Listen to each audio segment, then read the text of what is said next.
Welcome to my YouTube channel GK and reasoning. आज हम आपको रीजनिंग के बहुत ही महत्वपूर्ण क्वेश्चन कराने वाले हैं। मिसिंग नंबर्स के ऊपर बेस्ड है। मिसिंग नंबर जो है वो हमारे बहुत ही महत्वपूर्ण पार्ट है रीजनिंग का। चलते हैं अब अपने प्रश्न की ओर। जो हमारा पहला प्रश्न दिया हुआ है उसमें हम देख रहे हैं कि एक क्वेश्चन मार्क है। इस क्वेश्चन मार्क के स्थान पर कौन सी लुप्त संख्या आएगी, हमें ये बताना है। तो हम सबसे पहले इसमें ये देख लेते हैं कि हमें ये सॉल्व कैसे करना रहता है। इस तरह की आकृति जो रहती है उसे कैसे सॉल्व करते हैं। हमें इस पार्ट को सॉल्व करना रहता है। इन दोनों को गुणा भाग करेंगे, प्लस करेंगे, माइनस करेंगे और हमें ये देखना है या तो 51 आ जाए या तो 32 आ जाए। आमने सामने को हम ऐड करके देखते हैं, या माइनस गुणा भाग जो भी करें। इन दोनों को सॉल्व करके हमें कैसे भी 51 या 32 में से कोई एक अंक लाना रहता है और इन दोनों को सॉल्व करके हमें इन दोनों में से कोई एक अंक लाना रहता है। तो अब हम देखते हैं कि ये कैसे सॉल्व हो रहा है। तो यहाँ पर 51 लाने के लिए या 32 लाने के लिए हम क्या करते हैं, 15 को 6 में ऐड कर देते हैं। अगर इन दोनों को ऐड करते हैं तो हमारा आ रहा है 21। ना तो यहाँ है हमारा 21, ना ही यहाँ हमारा 21 है, ये भी नहीं काम करेगा। अगर हम 15 का स्क्वायर करें, 6 का स्क्वायर करें तो नंबर बहुत बड़ा हो जाएगा, ये भी नहीं हमारा यहाँ आने वाला है। तो अब हम देखते हैं क्या हो रहा है कि अगर हम 6 का स्क्वायर करें तो हमारा हो जा रहा है, 6 का स्क्वायर करते हैं हम तो 36 हो जाता है और प्लस इसमें 15 ऐड कर देते हैं तो हमारा 51 हो जा रहा है। तो इसका मतलब इन दोनों को अगर हम इस तरह से करते हैं तो 51 हमारा हो जा रहा है। इसमें हमने क्या किया कि जो हमारी छोटी संख्या है उसका स्क्वायर किया और बड़ी संख्या को ऐड कर दिया। छोटी संख्या को स्क्वायर किया तो 36 प्लस 15, टोटल अब आ गया 51। अगर इसके सामने वाली जो ये संख्या है इसमें भी यही कॉन्सेप्ट हमारा चलता है तो इसका मतलब हम सही चल रहे हैं। तो अब हम चेक कर लेते हैं। छोटी संख्या इसमें हमारी 5 है तो हम 5 का स्क्वायर करेंगे तो 25 हो गया। 7 को इसमें ऐड कर देंगे, 7 और 5 12 और 1 32, तो ये भी हमारा सही हो गया आमने सामने वाले। अब हम इस वाले को भी चेक करके देख लेते हैं। छोटी संख्या हमारी 2 है तो 2 का स्क्वायर करेंगे तो हो जाएगा हमारा 4 और 3 इसमें ऐड कर देंगे तो हो जाएगा हमारा 7। इसका मतलब ये भी ठीक हो गया। अब इसी के ऊपर हम इसे चेक कर लेते हैं इसी फॉर्मेट में कि 12 और 13 को हम क्या कैलकुलेशन करें कि इसमें हमारा क्वेश्चन मार्क भर जाए। तो हम 13 और 12 में से छोटी संख्या हमारी 12 है। 12 का जो स्क्वायर होता है 144 होता है और प्लस इसमें ऐड कर देंगे हम 13 तो हमारा हो जाएगा 7 5 और 1 157। तो हम यहाँ जो ये क्वेश्चन मार्क है यहाँ पर 157 आएगा। ऑप्शन नंबर डी हमारा सही हो जाएगा।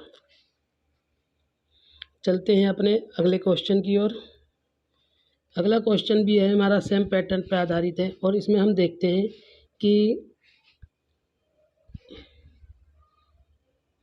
इसमें जो हम देखते हैं वो सॉल्व करने का तरीका ये बिल्कुल सामने वाली संख्याएं, ये बिल्कुल सामने वाली संख्याएं हैं, आपस में इन्हें सॉल्व करना है।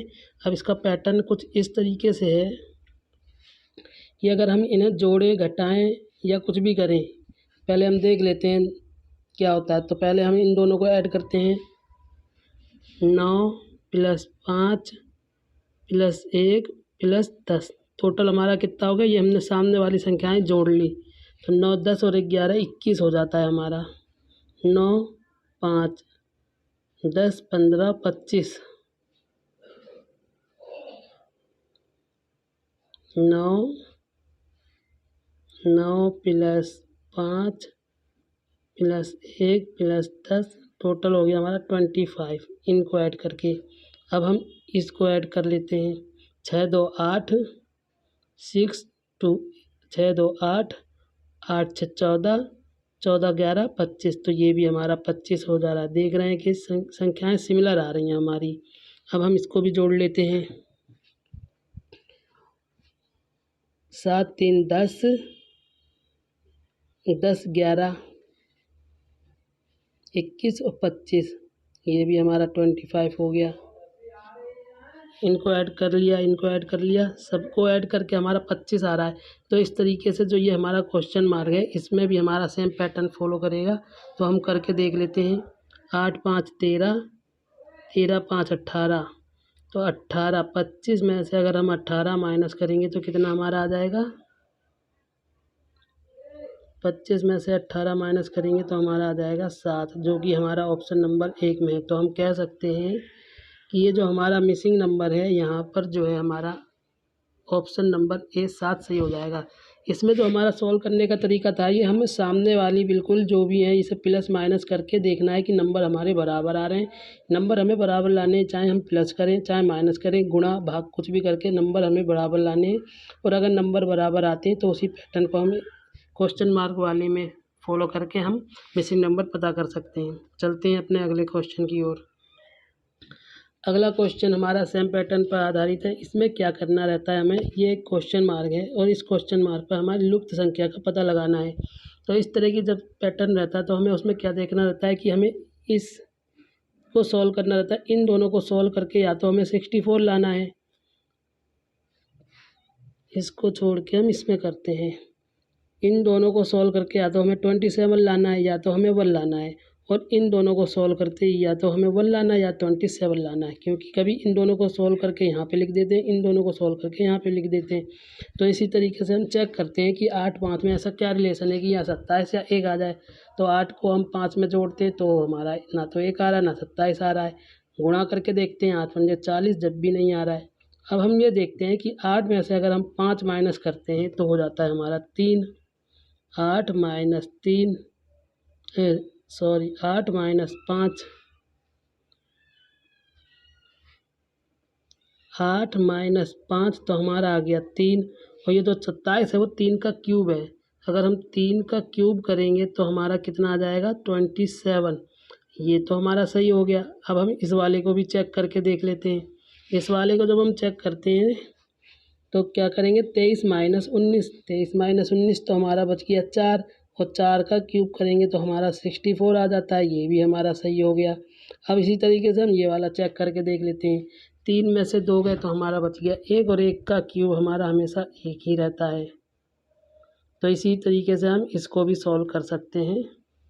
अब हम देखते हैं कि 26 में से 24 गए तो हमारे बचे 2, और 2 का क्यूब जो होता है वो हमारा होता है 8।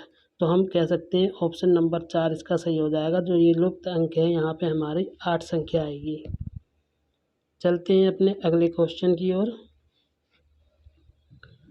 अगला क्वेश्चन सेम पैटर्न पर आधारित है, पर इसमें कुछ ना कुछ तो अलग है। अब हम देखते हैं कि ये जो हमारा क्वेश्चन मार्क है ये हमें फाइंड आउट करना है कि यहाँ पे हमारी कौन सी मिसिंग संख्या है जो आएगी। तो अब हम देखते हैं क्या कि इन दोनों को सॉल्व करके या तो हमें 90 लाना है या तो हमें 40 लाना है, और इन दोनों को सॉल्व करके या तो हमें 40 लाना है या तो हमें 90 लाना है। तो हम इसको कैसे सॉल्व करेंगे कि हमारा ये आ जाए, 6 को अगर हम स्क्वायर करते हैं तो 36, और 3 का स्क्वायर करते हैं तो 9।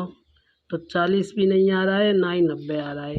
दोनों को मल्टीप्लाई करके भी देख लेते हैं तो भी नहीं आ रहा। 6 × 18 और ये 2 आ रहा है। तो ये 90 हमारा कैसे आएगा, हमें ये पता लगाना है ये 90 हमारा कैसे आएगा। तो हम देखते हैं कि 6 को हम 3 से मल्टीप्लाई करते हैं तो हमारा आ जाता है 18, और 18 को अगर हम 5 से मल्टीप्लाई कर देते हैं तो आ जाता है हमारा 90। अगर ये सीक्वेंस हमारी अगले में भी फॉलो करेगी तो इसका मतलब हमारा ये सीक्वेंस सही चल रही है। तो हम अगला वाला चेक कर लेते हैं।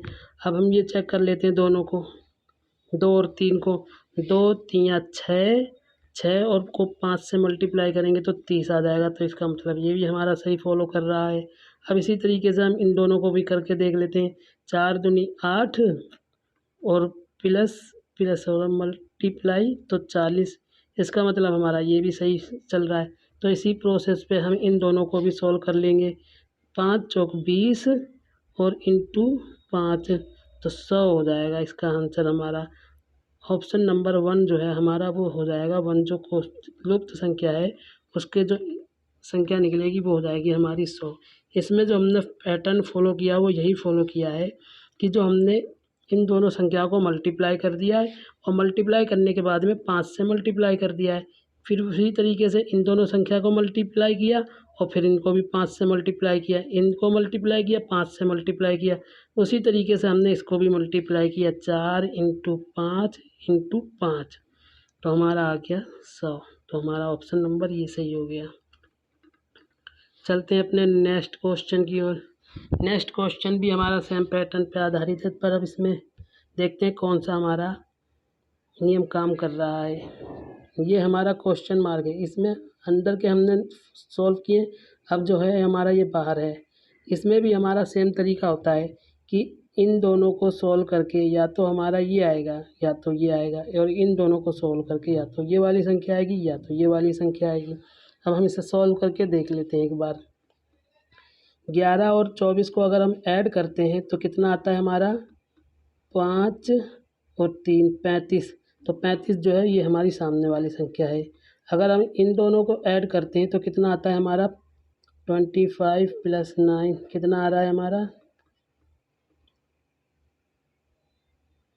34। तो ये भी हमारा सही आ रहा है आंसर। इसी तरीके से अब हम इसको भी चेक कर लेते हैं कि अगर हम इन दोनों को करेंगे तो हमारी ये वाली संख्या आएगी, और इन दोनों को करेंगे तो ये वाली संख्या आएगी, क्योंकि हमारा जो पैटर्न है वो यही फॉलो हो रहा है। इन दोनों को जोड़ रहे हैं तो हमारी ये संख्या आ रही है, इन दोनों को जोड़ रहे हैं तो ये संख्या आ रही है, तो इन दोनों को जोड़ेंगे तो ये संख्या आएगी। तो हम जोड़ के देख लेते हैं एक बार। 26 + 13 9 और 3 39, इसका मतलब ये सही पैटर्न चल रहा है। अब हमें क्या, अगर ये जो क्वेश्चन मार्क है हमें ये फाइंड आउट करना है, तो हम इसको फाइंड आउट कैसे करेंगे, 35 में से हम माइनस कर देंगे, क्योंकि इन दोनों को ऐड करेंगे तभी तो हमारा 35 आएगा। तो हमारा जो आ रहा है टोटल वो ये आ रहा है 7 + क्वेश्चन मार्क और इजिकल टू जो बराबर है वो हमारा 35 के है। तो हम क्या करेंगे, ये जो प्लस है इसे माइनस कर देंगे इसमें से, 28 बच जाएगा। जो ये क्वेश्चन मार्क है ये हमारा 28 हो जाएगा, इसको हम करेंगे 28। तो आंसर नंबर हमारा जो सेकंड है वो सही हो जाएगा। अब हम एक बार चेक करके देख लेते हैं कि इन दोनों को ऐड करके हमारी 35 आना चाहिए। तो 28 को अगर हम 28 + 7 करेंगे तो कितना आएगा, 7 दूनी 14 1 15 और 3 35। अब हम एक बार और देख लेते हैं, इन दोनों को ऐड किया तो हमारी ये संख्या आई, इन दोनों को ऐड किया तो ये संख्या आई, उसी तरह इन दोनों को ऐड किया तो ये संख्या आई। अब इन दोनों को ऐड करेंगे तो ये संख्या आएगी। तो हमारा जो ये क्वेश्चन मार्क है इन दोनों को ऐड करेंगे तो हमारी 35 आ जाएगी। अब ये प्लस में है तो ये जाके माइनस में हो जाएगा। क्वेश्चन मार्क +7 है तो ये जाके हमारा साइन चेंज करके माइनस में हो जाएगा, 35 - 7 तो 28 आंसर आ जाएगा, आंसर नंबर बी। अगर वीडियो आपको अच्छी लगी हो तो लाइक करें, और इसी तरह की और वीडियो पाने के लिए चैनल को सब्सक्राइब करें।